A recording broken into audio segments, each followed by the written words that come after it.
बिस्मिल्लाहिर्रहमानिर्रहीम। अस्सलामुअलैकुम। Welcome to Arif MD cat lectures. उम्मीद है आप सब खैरियत से होंगे और आपकी एमडी कैट की तैयारी भी अच्छी चल रही होगी। आज की वीडियो में हम एमडी कैट फिज़िक्स में एटॉमिक न्यूक्लियस के कुछ इम्पॉर्टेंट एमसीक्यूज़ को डिस्कस करेंगे। इसमें कुछ हम इम्पॉर्टेंट कॉन्सेप्ट्स को क्लियर करेंगे और उनके रिलेटेड जो भी एमसीक्यूज़ एमडी कैट में पूछे जाते हैं उन एमसीक्यूज़ को डिटेल में डिस्कस करेंगे। वीडियो में आगे बढ़ने से पहले आपसे रिक्वेस्ट है कि अगर आप चैनल पर नए हैं तो kindly Arif MD cat lectures को सब्सक्राइब करें ताकि आने वाली वीडियो का नोटिफिकेशन आपको ऑन टाइम रिसीव हो। आइए हम अपनी वीडियो को स्टार्ट करते हैं। एमसीक्यूज़ नंबर 1 जो हमारे पास है, आइए रीड करते हैं। The mass number of a nucleus is the total number of. किसी भी न्यूक्लियस का जो मास नंबर होता है वो टोटल नंबर किस चीज़ का होता है। ऑप्शन ए में लिखा है neutron in the nucleus, option B है proton in the nucleus, option C है nucleons in the nucleus, option D है नन ऑफ दीज। ये जो हमारे पास ऑप्शन नंबर सी है ये हमारे पास करेक्ट आंसर है इस एमसीक्यूज़ का। कैसे, आइए देखते हैं। न्यूक्लियस के अंदर हमारे पास दो ही चीज़ें होती हैं, एक होता है प्रोटॉन और दूसरा होता है न्यूट्रॉन। ये प्रोटॉन और न्यूट्रॉन को मिलाकर हम बोलते हैं न्यूक्लियॉन्स, जो कि हमारे पास न्यूक्लियस के अंदर प्रेजेंट होता है। और इन दोनों के सम को हम कहते हैं मास नंबर। जब प्रोटॉन नंबर ऑफ़ प्रोटॉन में हम नंबर ऑफ़ न्यूट्रॉन को ऐड कर दें तो हमारे पास क्या बन जाता है, mass number of a nucleus. तो इस तरह इस एमसीक्यूज़ का करेक्ट ऑप्शन हमारे पास हो गया option number C, nucleons in the nucleus. MCQs number 2 की तरफ चलते हैं। Protons and neutrons in the nucleus are together called. अभी मैंने आपको बताया कि प्रोटॉन और न्यूट्रॉन को न्यूक्लियस में मिलाकर हम क्या कहते हैं। प्रोटॉन और न्यूट्रॉन को आपस में ऐड करें तो इन दोनों को हम कहते हैं न्यूक्लियॉन्स। तो इस तरह इस एमसीक्यूज़ का करेक्ट ऑप्शन है option number D, nucleons. Next है हमारे पास MCQs number 3। Which of the following was discovered by Chadwick in 1932। कौन सा वो सब एटॉमिक पार्टिकल है जो कि चैडविक ने डिस्कवर किया था 1932 में। तो चैडविक ने जो हमारे पास सब एटॉमिक पार्टिकल डिस्कवर किया था 1932 में, वो हमारे पास है न्यूट्रॉन। तो इस तरह करेक्ट ऑप्शन क्या हो गया, option number B. MCQs number 4। MCQs number 4 है हमारे पास। Who determine the charge on the electron. Electron के ऊपर ये जो हमें नेगेटिव चार्ज दिखता है ये किसने डिस्कवर किया था, ये मालूम किया था मिलिकन ने। तो इस तरह एमसीक्यूज़ नंबर 4 का जो करेक्ट ऑप्शन है वो है option number D, Millikan. Millikan ने क्या डिस्कवर किया था, इलेक्ट्रॉन के ऊपर ये जो नेगेटिव चार्ज होता है। नेक्स्ट है हमारे पास एमसीक्यूज़ नंबर 5 है हमारे पास। Positron are created in a process known as. Positron हमारे पास कौन से प्रोसेस में क्रिएट होता है, पहले आपको पता होना चाहिए पॉजिट्रॉन क्या होता है। पॉजिट्रॉन एक बिल्कुल ही इलेक्ट्रॉन की तरह एक सब एटॉमिक पार्टिकल होता है, लेकिन उसका जो चार्ज होता है वो पॉजिटिव होता है। इलेक्ट्रॉन के ऊपर नेगेटिव चार्ज होता है लेकिन पॉजिट्रॉन के ऊपर पॉजिटिव चार्ज होता है। तो ये जो पॉजिट्रॉन है ये कौन से प्रोसेस में हमारे पास क्रिएट होता है, तो पॉजिट्रॉन जो है वो हमारे पास पेयर प्रोडक्शन वाले प्रोसेस में क्रिएट होता है। ये पेयर प्रोडक्शन कौन सा प्रोसेस है, जब एक हैवी न्यूक्लियस के ऊपर एक हाई एनर्जी फोटोन आकर कोलाइड करता है या उसके साथ टकराता है तो वो जो हैवी न्यूक्लियस होता है वो दो पार्टिकल्स में टूट जाता है। एक होता है इलेक्ट्रॉन और दूसरा होता है पॉजिट्रॉन। तो ये जो हमारे पास पॉजिटिव इलेक्ट्रॉन है इसे हम कहते हैं पॉजिट्रॉन। तो ये हमारे पास कौन से प्रोसेस में क्रिएट हुआ है, पेयर प्रोडक्शन। एमसीक्यूज़ नंबर 6 है हमारे पास। The nuclear forces are. Nuclear जो फोर्सेस हैं वो हमारे पास क्या होती हैं, इट्स मीन हमसे रेंज पूछी जा रही है। ऑप्शन में देखें सारी हमें रेंजेस दी गई हैं। तो हमारे पास जो न्यूक्लियर फोर्स होती है वो क्या होती है, शॉर्ट रेंज फोर्सेस होती हैं।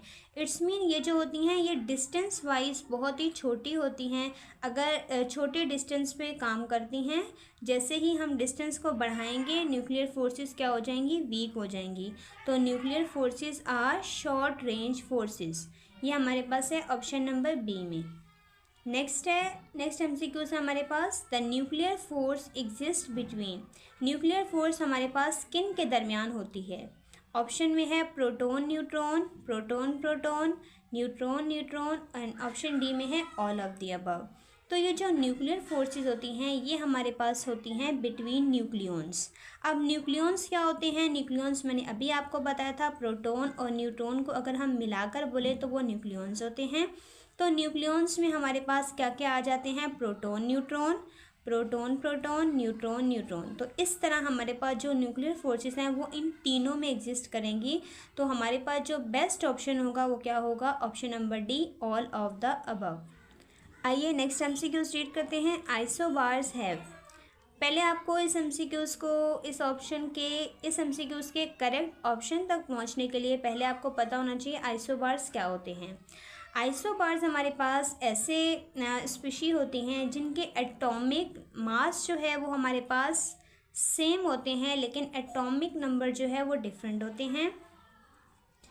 सपोज़ कीजिए ये एक एलिमेंट है आपके पास X और ये दूसरा एलिमेंट है। ये दो एलिमेंट हैं, इनका मास नंबर आपके पास बिल्कुल सेम है, सपोज़ करते हैं 12, लेकिन जो एटॉमिक नंबर है वो आपके पास डिफरेंट होगा। जैसे कि यहाँ पे मैं लिख देती हूँ 6, लेकिन यहाँ पे मैंने लिख दिया 7।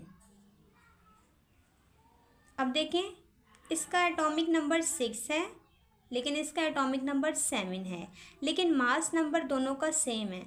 तो ये दोनों एक दूसरे के क्या हुए? आइसोबार।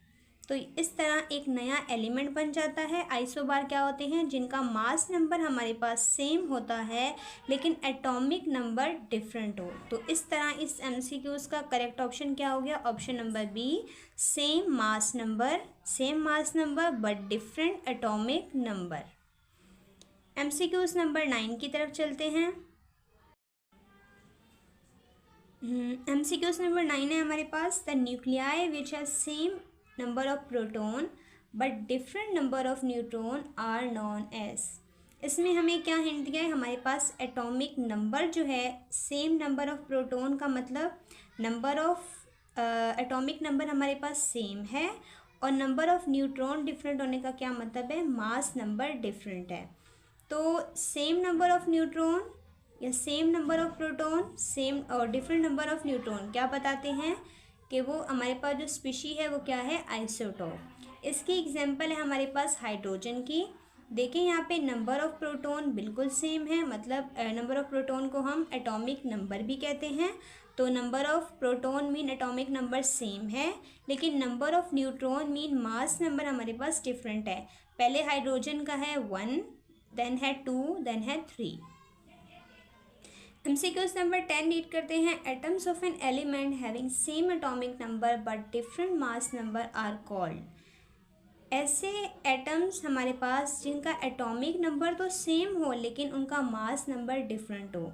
ये बिल्कुल यही एमसीक्यूज है, बस वर्डिंग डिफरेंट की है। यहाँ पे एटॉमिक नंबर को नंबर ऑफ प्रोटॉन लिखा था और यहाँ डिफरेंट मास नंबर को लिखा है डिफरेंट नंबर ऑफ न्यूट्रॉन। तो इस एमसीक्यूज का भी करेक्ट ऑप्शन है आइसोटॉप्स। इन दोनों एमसीक्यूज से हमें ये पता लगता है कि एमडी कैट टेस्ट में हमारे पास सेम एमसीक्यूज डिफरेंट वर्डिंग के साथ आ सकते हैं, लेकिन अगर कॉन्सेप्ट क्लियर हो तो आप इजीली ऑप्शंस में से अपना करेक्ट आंसर पिक कर सकते हैं। अब हम पढ़ते हैं MCQs number 11। Radio activity was discover by. Radio activity हमें किसने डिस्कवर की थी, किसने हमें दी थी? तो ऑप्शन डी हमारे पास करेक्ट है। H. Becquerel mean Henri Becquerel. ये एक साइंटिस्ट है जिन्होंने हमें रेडियो एक्टिविटी के फिनोमेना से इंट्रोड्यूस करवाया था। नेक्स्ट है हमारे पास MCQs number 12। Alpha particle is similar to. Next MCQs है हमारे पास MCQs number 12। Alpha particle is similar to. Alpha particle क्या है हमारे पास? हमारे पास 3 तरह की रेस होती हैं, alpha particle, beta and then gamma rays. तो अल्फ़ा पार्टिकल हमारे पास जो होते हैं वो बिल्कुल सिमिलर होते हैं हीलियम न्यूक्लियाई के, क्योंकि देखें हमारे पास अल्फ़ा पार्टिकल का एटॉमिक नंबर भी 2 होता है और हीलियम का भी 2 होता है। मास नंबर अल्फ़ा पार्टिकल का 4 होता है और हीलियम न्यूक्लियाई का भी 4 होता है। तो इस तरह इस एमसीक्यूज़ का करेक्ट ऑप्शन हो गया MCQs number C, option number C, helium nucleus. Next MCQs है हमारे पास एमसीक्यूज़ नंबर 13, जो कि है beta particle is similar. Next MCQs है एमसीक्यूज़ नंबर 13। आइए रीड करते हैं। Beta particle is similar to. Beta particle किसके सिमिलर होता है? ऑप्शंस में क्या क्या गिवन है? प्रोटॉन, इलेक्ट्रॉन, न्यूट्रिनो और अल्फा पार्टिकल। तो जो बीटा पार्टिकल होते हैं वो हमारे पास सिमिलर होते हैं इलेक्ट्रॉन के। नेक्स्ट है the unit of radio activity is. Radio activity का यूनिट क्या होता है? क्वेरी। जूल तो हमारे पास वर्क का यूनिट होता है, किलोग्राम मास का होता है, न्यूटन फोर्स का होता है। तो इस तरह एमसीक्यूज़ में से अगर आपको करेक्ट ऑप्शन नहीं भी पता कि एग्जैक्ट इसका यूनिट क्या है, तो आप बाकियों को देखें। बाकी तो हो सकता है ऑप्शन में बाकी आपको पता हो, तो ये एक ट्रिक होती है। अगर आपको किसी भी एमसीक्यूज़ का करेक्ट ऑप्शन नहीं आ रहा तो आप बाकी ऑप्शंस को देखें।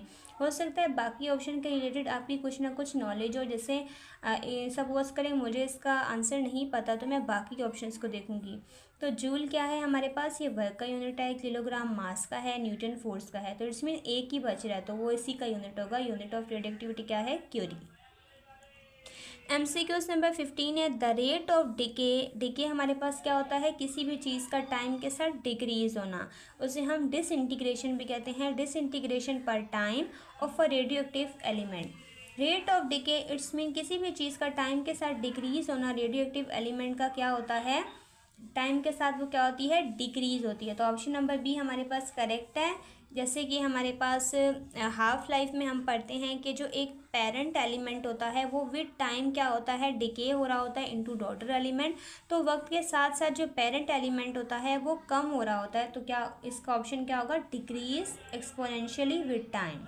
ऑप्शन नंबर बी करेक्ट है। नेक्स्ट है MCQs number C. Half life of a radio active material depend upon. किसी भी रेडियो एक्टिव मटीरियल की हाफ लाइफ किस चीज़ पे डिपेंड करती है? ना तो वो टेम्परेचर पे करती है, ना मैग्नेटिक फोर्स, ना प्रेशर। एक ही चीज़ पे डिपेंड करती है, नेचर ऑफ मटीरियल। अगर नेचर ऑफ मटीरियल को आप चेंज कर दें तो उसकी हाफ लाइफ भी क्या हो जाएगी? चेंज हो जाएगी।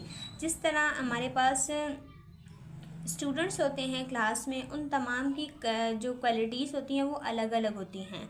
सबकी एक जैसी कैपेसिटी नहीं होती, एक जैसा एब्जॉर्प्शन पावर नहीं होती। तो बिल्कुल इसी तरह रेडियो एक्टिव जो मटेरियल होता है अगर आप वो चेंज कर देंगे तो उनकी जो हाफ़ लाइफ भी होगी वो भी क्या होगी? डिफरेंट हो जाएगी। तो हाफ़ लाइफ किस चीज़ पे डिपेंड करती है? नेचर ऑफ मटेरियल पे। नेक्स्ट है MCQs number 17। MCQs number 17 read करते हैं। The time taken for the atom of a material to decay to half life of the original number is called. कोई भी एलिमेंट एटम जो है वो अपने हाफ में अगर डिके हो रहा है अपने ओरिजिनल में क्या होगा? वो फुल होगा। अगर वो फुल से हाफ में जा रहा है कोई भी मटीरियल तो वो इसमें उसकी क्या है? वो उसकी हाफ लाइफ है। जैसे कि देखें ये एक कंप्लीट मटीरियल है। अगर ये अपने विद टाइम दो हाफ में कन्वर्ट हो जाए, इस तरह से दो हाफ में कन्वर्ट हो जाए तो ये ओरिजिनल था। ओरिजिनल से जितने में ये एक हाफ में कन्वर्ट होगा ये इसकी क्या बन जाएगी? Half life. नेक्स्ट है MCQs number 18। The process of disintegration of element. किसी भी एलिमेंट के जो ब्रेक डाउन का प्रोसेस होता है वो क्या होता है? रैंडम होता है। वो ना तो सिस्टमेटिक ना पीरियोडिक, वो हमारे पास रैंडम होता है। नेक्स्ट है MCQs number 19। Gamma rays are. Gamma rays हमारे पास क्या हैं? हीलियम न्यूक्लियाई, इलेक्ट्रॉन, फोटोन या प्रोटोन। हीलियम न्यूक्लियाई हमने पढ़ा था कि अल्फ़ा रेज जो हैं वो सिमिलर टू हीलियम न्यूक्लियाई हैं और बीटा रेज जो हैं वो सिमिलर टू इलेक्ट्रॉन हैं। तो हमारे पास जो गामा रेज हैं वो क्या होती हैं? फोटोन्स होती हैं। वो इलेक्ट्रोमैग्नेटिक वेव्स की तरह होती हैं और इलेक्ट्रोमैग्नेटिक वेव्स क्या हैं? फोटोन्स हैं। MCQs number 20। Radioactive elements emit alpha, beta and gamma rays. Radioactive element जो हैं वो हमारे पास इमिट करते हैं अल्फ़ा, बीटा और गामा रेज। तो ऑप्शन ए रीड करते हैं। When the elements are heated. जब एलिमेंट को हीट करते हैं तब इमिट करते हैं। Option B when they are interact with other particle. जब एक एलिमेंट दूसरे से इंटरेक्ट करता है। ऑप्शन सी है स्पॉन्टेनियस या व्हेन दे एक्सपोज टू। तो रेडियोएक्टिव एलिमेंट जो होते हैं वो अल्फ़ा, बीटा और गामा रेज स्पॉन्टेनियसली इमिट करते हैं। स्पॉन्टेनियस का मतलब होता है अचानक। मतलब जब उनकी अनस्टेबल रेडियोएक्टिव एलिमेंट्स क्या होते हैं, अनस्टेबल होते हैं, तो वो अपने आप को स्टेबल करने के लिए अपने अंदर से रेज़ को इमिट करते हैं, और जो रेज़ इमिट करने का प्रोसेस होता है वो हमारे पास होता है स्पॉन्टेनियस। तो इस तरह इस एमसीक्यूज़ का जो करेक्ट ऑप्शन हो गया वो ऑप्शन नंबर सी है, स्पॉन्टेनियस। नेक्स्ट एमसीक्यूज़ है हमारे पास MCQs number 21। Fission chain reaction is controlled by introducing. Fission chain reaction क्या होता है हमारे पास, जैसे कि एटॉमिक बॉम्ब है वो हमारे पास यूरेनियम से बना होता है, तो यूरेनियम के जो पार्टिकल होते हैं वो अनकंट्रोल होते हैं और वो कोलाइड करते जाते हैं, तो इस तरह बहुत ज़्यादा डिस्ट्रक्शन होती जाती है। लेकिन उस प्रोसेस को कंट्रोल करने के लिए हम उसमें एक मॉडरेटर लगाते हैं, और वो मॉडरेटर क्या होता है हमारे पास, कैडमियम से बना होता है। तो fission chain reaction is control by introducing cadmium. तो इस तरह इस एमसीक्यूज़ का जो करेक्ट ऑप्शन है वो है ऑप्शन नंबर ए, कैडमियम रॉड। एमसीक्यूज़ नंबर 22 है the process in which a heavy nucleus is broken down into intermediate nuclei with the release of. वो कौन सा प्रोसेस है जिसमें एक हैवी न्यूक्लियस जो है वो टूट जाता है छोटे छोटे इंटरमीडिएट न्यूक्लियाई में, और साथ में क्या रिलीज़ करता है, एनर्जी। वो प्रोसेस कहलाता है फिजन। फिजन हमारे पास एक ऐसा प्रोसेस है जिसमें एक हैवी न्यूक्लियस टूट जाता है अपने टू इंटरमीडिएट में, और साथ में क्या रिलीज़ करता है, एनर्जी। नेक्स्ट एमसीक्यूज़ है हमारे पास एमसीक्यूज़ नंबर 23। उस न्यूक्लियर मतलब the nuclei having the same mass number, वो न्यूक्लियाई जिसका मास नंबर सेम हो लेकिन एटॉमिक नंबर डिफरेंट हो। ये हमारे पास एमसीक्यूज़ रिपीट हुआ है, हमने पीछे भी पढ़ा है कि कोई भी स्पीशीज जिसका एटॉमिक नंबर हमारे पास डिफरेंट हो लेकिन मास नंबर सेम हो तो वो क्या कहलाती है, आइसोबार। तो ऑप्शंस में से आइसोबार है हमारे पास ऑप्शन नंबर सी में। तो एमसीक्यूज़ का करेक्ट ऑप्शन क्या है, आइसोबार। आइसोबार वो स्पीशी है जिसका एटॉमिक नंबर हमारे पास डिफरेंट होता है लेकिन मास नंबर सेम होता है। इस तरह उस मास एटॉमिक नंबर डिफरेंट होने की वजह से हमारे पास क्या बनता है, एक नया एलिमेंट बनता है।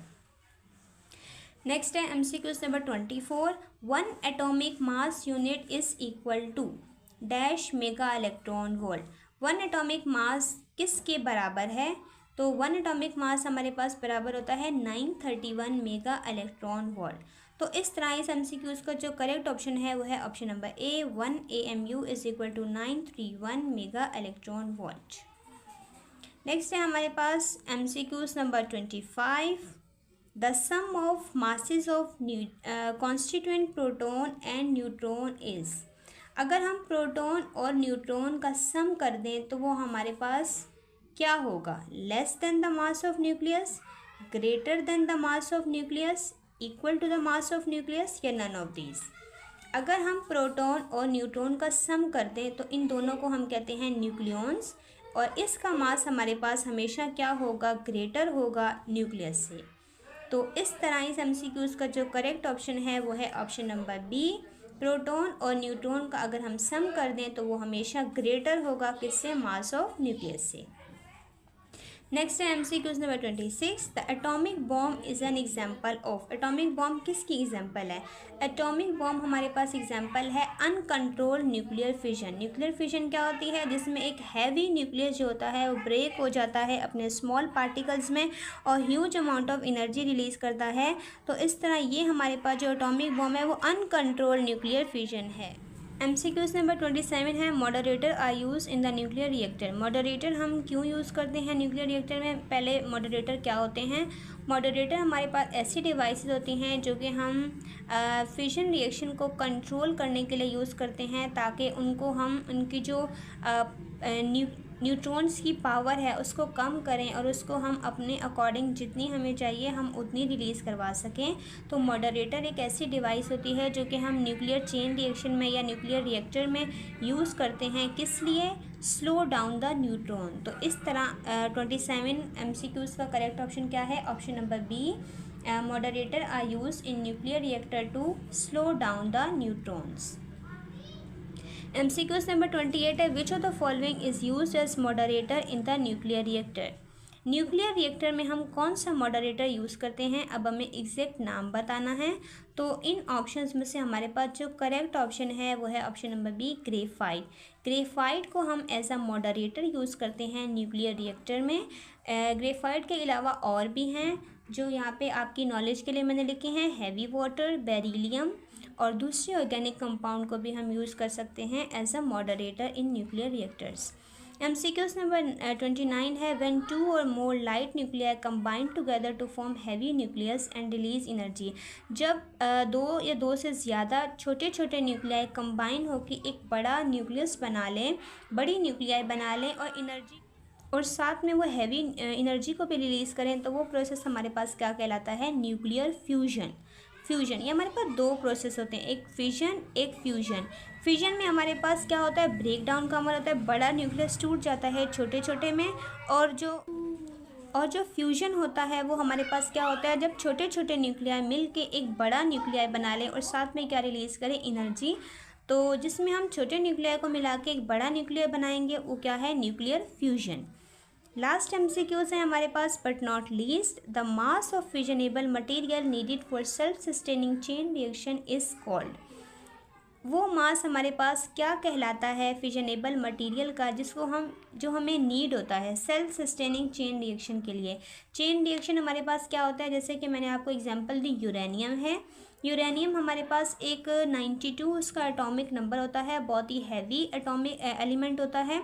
तो उसकी जब हम फिजन करते हैं, न्यूक्लियर फिजन होती है, तो वो बहुत ज़्यादा डिस्ट्रक्शन कॉज करती है। उस डिस्ट्रक्शन को रोकने के लिए हम उसके अंदर मॉडरेटर का यूज़ करते हैं ताकि वो सेल्फ सस्टेन हो सके, ताकि जितनी हमें एनर्जी चाहिए हम उतनी ही उसमें से एनर्जी को रिलीज़ करवा सकें। तो वो जो मास ऑफ फिजनेबल मटेरियल है उसको क्या कहते हैं, तो उसको हम कहते हैं क्रिटिकल मास। तो इस तरह इस MCQs का जो करेक्ट ऑप्शन है वो है option number C, critical mass. आज की वीडियो में हमने एटॉमिक न्यूक्लियस के इम्पॉर्टेंट MCQs को डिस्कस किया, जो कि MTCAT पॉइंट ऑफ व्यू से बहुत इम्पॉर्टेंट थे। उम्मीद है आज की वीडियो आपको अच्छी लगी होगी। अगर वीडियो देखने के बाद फिर भी आपको किसी MCQs में कोई क्वेरी है तो आप कमेंट सेक्शन में कमेंट करके पूछ सकते हैं। और अगर आप चैनल पर नए हैं तो आरिफ MTCAT लेक्चर को सब्सक्राइब करें, जिस पर आपको MTCAT की बिल्कुल फ्री ऑफ कॉस्ट वीडियोस देखने को मिलेंगी, पास्ट पेपर के MCQs और लेक्चर डिस्कशंस भी। तो मिलते हैं नेक्स्ट वीडियो में, तब तक के लिए अल्लाह हाफिज़। Thank you so much.